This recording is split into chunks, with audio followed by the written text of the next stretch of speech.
जय मंगल जी, आप बीजेपी के एक वरिष्ठ नेता है और अपने एक संगठन के आप राष्ट्रीय अध्यक्ष भी है। लगातार आप देश की सियासत को देखते हैं, उसे पनपते हैं। क्या लग रहा है इस बार? इस बार स्पष्ट लग रहा है, देश की जनता मोदी जी में एक ऐसा व्यक्ति देख रही है जो देश को विश्व की सर्वश्रेष्ठ ऊंचाइयों पे ले जा सकता है।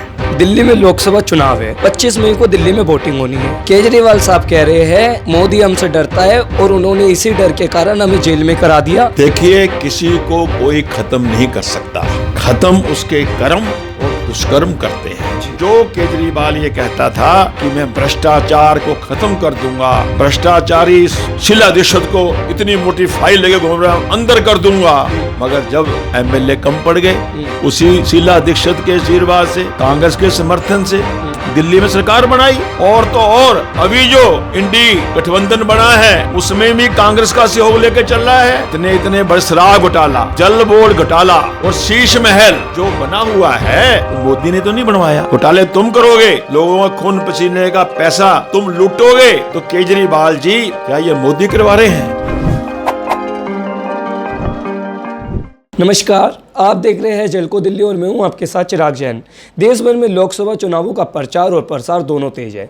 देश की राजधानी दिल्ली में भी लोकसभा चुनावों की महक और माहौल देखा जा सकता है। हर सीट पर बड़े बड़े नेता अपनी पूरी जी जान से मेहनत कर रहे हैं।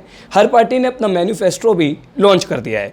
आज तमाम मुद्दों पर बात करने के लिए हम बात करेंगे यूनाइटेड हिंदू फ्रंट के राष्ट्रीय कार्यकारी अध्यक्ष और बीजेपी के वरिष्ठ नेता जय भगवान गोयल से। सर, आपका झलको मीडिया दिल्ली पर बहुत बहुत स्वागत है। धन्यवाद। जय भगवान गोयल जी, आप बीजेपी के एक वरिष्ठ नेता है और अपने एक संगठन के आप राष्ट्रीय अध्यक्ष भी है।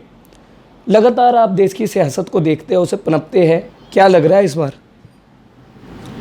इस बार स्पष्ट लग रहा है, देश की जनता मोदी जी में एक ऐसा व्यक्ति देख रही है जो देश को विश्व की सर्वश्रेष्ठ ऊंचाइयों पे ले जा सकता है।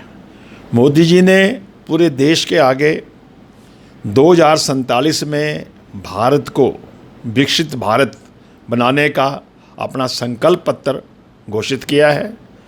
भारत को विश्व की तीसरी आर्थिक शक्ति बनाने का अपना विजन देश और दुनिया के सामने प्रकट किया है और सनातन का ध्वज पूरे विश्व में लहराए, वसुधैव कुटुंबकम का भाव लेकर के पूरे विश्व में सनातन का झंडा लहराए, जिसका जीता जागता उदाहरण हम देख चुके हैं कि 14 फरवरी को यूएई में 27 एकड़ में 700 करोड़ की लागत के साथ भव्य मंदिर का जो कार्यक्रम हुआ है उसकी भी प्राण प्रतिष्ठा हमारे मोदी जी ने की है। और उस वक्त जब वहाँ पर मंदिर की प्राण प्रतिष्ठा हो रही थी, हमारे वैदिक धर्म के शास्त्री, हमारे आचार्य जब वहाँ मंत्रों का उच्चारण कर रहे थे तो वैदिक मंत्रों की शक्ति वहाँ के मुल्ला मौलवियों ने देखी कि हमारे वैदिक मंत्रों के उच्चारण से बहुत भारी बरसात हुई। यूएई के मुल्ला मौलवी हमारे मंत्रों की ताकत को जान चुके हैं, मगर हिंदुस्तान के मुल्ला मौलवियों को अभी हमारे जो मंत्रों की, सनातन की शक्ति धीरे धीरे समझ में आएगी। आ तो रही है मगर धीरे धीरे आएगी, यही उनको समझानी है। सर, 22 जनवरी को आपने यूएई के मंदिर की बात की। 22 जनवरी को हमारे देश में भी राम मंदिर प्राण प्रतिष्ठा की जो है नींव रखी गई और उसमें आपकी मुख्य भूमिका रही, क्योंकि बाबरी मस्जिद का जो ढांचा गिराया गया था उसमें भी आप एक मुख्य चेहरा थे और सुप्रीम कोर्ट ने बाद में पूरी टीम में, जिसमें आप भी थे, बाद में आपको रिहा कर दिया। लेकिन विपक्ष कह रहा है कि जो लोकसभा चुनाव है, बीजेपी राम मंदिर के नाम पर यानी धर्म के नाम पर राजनीति कर रही है। देखिए, राजनीति तो राजनीति है। कांग्रेस खुल करके आज तक मुस्लिम तुष्टीकरण करती आई है, मुसलमानों को खुश करके उनकी वोट लेती आई है।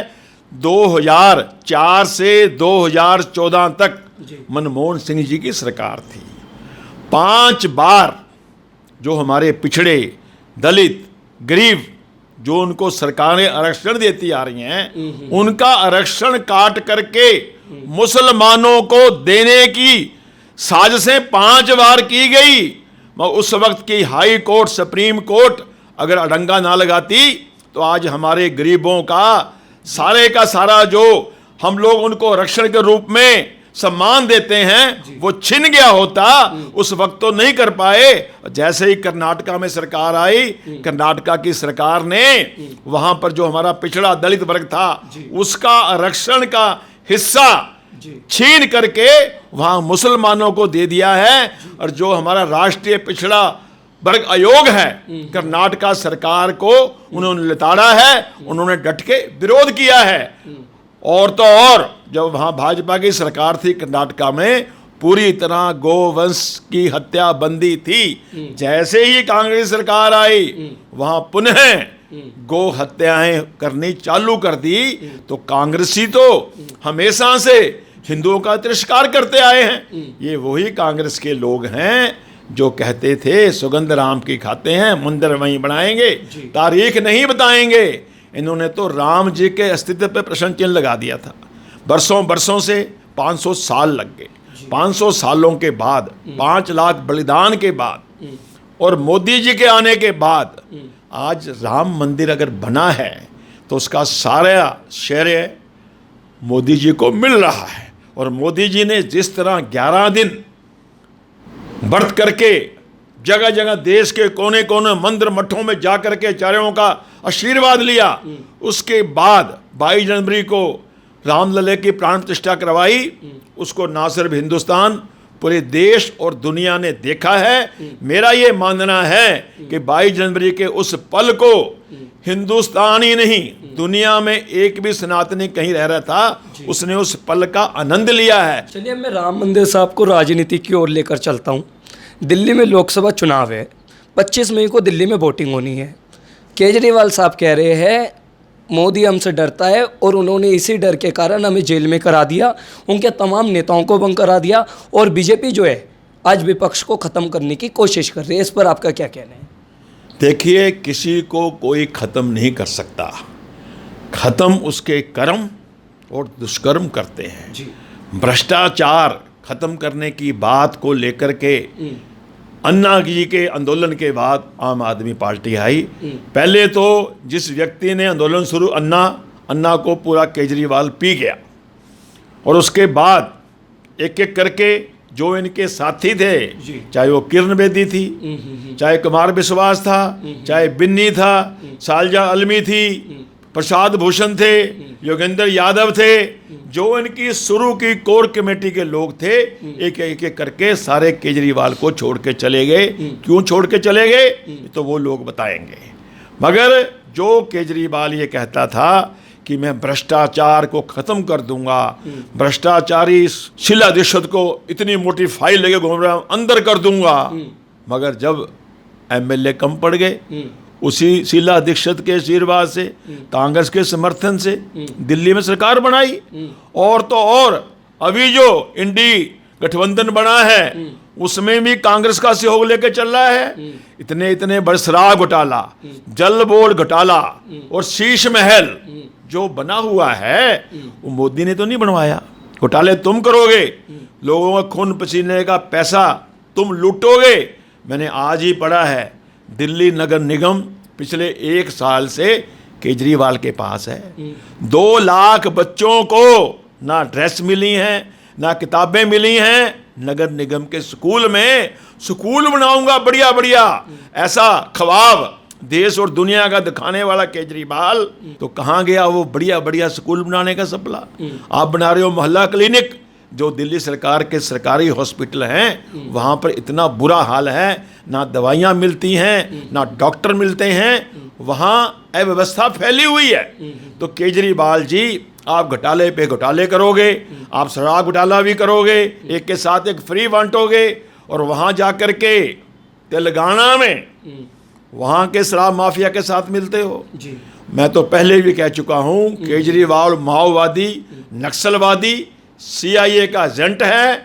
ये अमेरिका के इशारे पर दिल्ली और देश में एक पैरेलल सिस्टम खड़ा करना चाहता है, ये किसी संविधान को मानता नहीं है, जिसके उदाहरण कई बारी हैं। पिछले दिनों 26 जनवरी के ऊपर रेल भवन के ऊपर धरना देकर बैठ गया था कि मैं 26 जनवरी नहीं मनाने दूंगा। उसके बाद जब किसानों ने लाल किले के ऊपर आकर के जबरदस्ती ट्रैक्टरों के साथ तिरंगे की जगह पर खालिस्तान का झंडा लहराया था और खालिस्तानियों ने हमारी 26 जनवरी की परेड को खंडित करने की साजिश रची थी, उस वक्त केजरीवाल उसके साथ खड़ा हुआ था। तो केजरीवाल देश के संविधान को, कायदे के, कानून को नहीं मानता। इसका स्पष्ट कहना है कि जो मैं कह रहा हूं वही सही है। इसको ईडी ने गलत कह दिया, इसको हाई कोर्ट ने भी गलत कह दिया, इसको सुप्रीम कोर्ट ने भी गलत कह दिया। क्या ये मोदी करवा रहे हैं या बीजेपी करवा रही है? जिन जिन लोगों को, संजय सिंह को बेल मिल गई, क्या वो मोदी ने करवाई है? ये सारे का सारा जो सिस्टम है, इसका भ्रष्टाचार है, आज दुनिया देख रही है। तो जो काम मोदी जी ने, आज तक हम गांव देहात में जाने वाले, रहने वाले लोग हैं, हमारी माताएं बहनें शाम को, दिन को ढलने का इंतजार करती थी कि हमें टॉयलेट जाना है बाहर खुले में। टॉयलेट नहीं थे, 8 लाख टॉयलेट बना दिए। ये जो काम हुए हैं, घर घर उज्ज्वला योजना के माध्यम से लोगों को फ्री गैस के कनेक्शन बांट दिए, 5 लाख आयुष्मान भारत योजना के कार्ड बांट दिए करोड़ों लोगों को, कि जो गरीब आदमी अपना इलाज नहीं करवा सकता उसको 5 लाख रुपए का निःशुल्क इलाज होगा। तो ये जो काम हुए हैं, ये काम बोल रहे हैं, ये काम दिख रहे हैं, और मोदी ने जो जो आज तक कहा है उसको किया है। इसलिए लोगों का जो विश्वास है वो मोदी जी पर है। कैंडिडेट कोई भी हो उससे कोई फर्क पड़ने वाला नहीं है। आज पूरे देश की जनता चाहती है कि अब की बार 400 पार के साथ मोदी जी इस बार देश के तीसरी बार प्रधानमंत्री बने। तो जब हमारे पास 400 प्लस के साथ होंगे तो मेरा भारत हिंदू राष्ट्र क्यों नहीं हो सकता?